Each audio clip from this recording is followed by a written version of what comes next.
মই বেয়ে উঠছেন বৈদ্যুতিক খুঁটিতে ডিশ ইন্টারনেটের লাইন সংযোগের কাজ করছেন।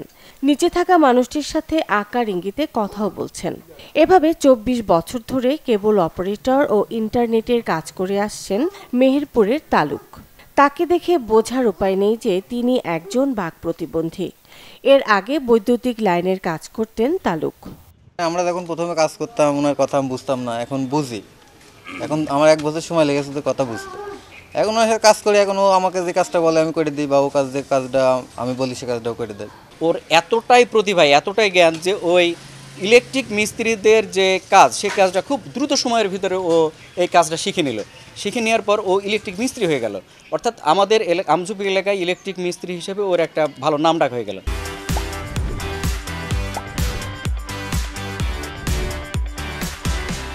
৩ ভাই ও ১ বোনের মধ্যে সংসারে তালুক ছোট।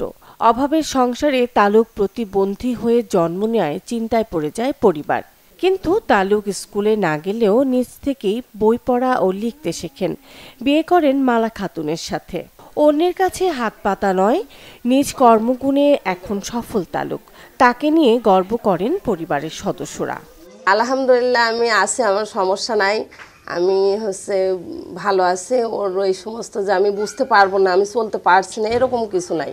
ছোটোবেলায় ওনার যখন ছোট ছিল তখন ইশারাই কথা বলতো, আমরা ডাকতাম, কথা বলতাম। তো ছোটো ভাই হিসাবে ডাকতাম, তালুক তালুকে ডাকতাম।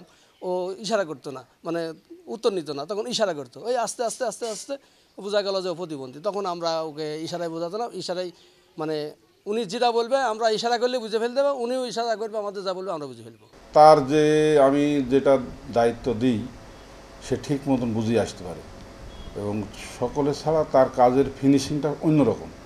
সে কাজ যদি অল্পও করে, কাজের ফিনিশিংটা সে ভালো করে।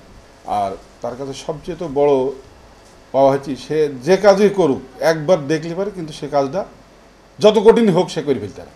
প্রবল ইচ্ছা শক্তি থাকলে অসম্ভবকেও জয় করা সম্ভব। সমাজে তার উজ্জ্বল দৃষ্টান্ত তালুক। Desk report, channel 24।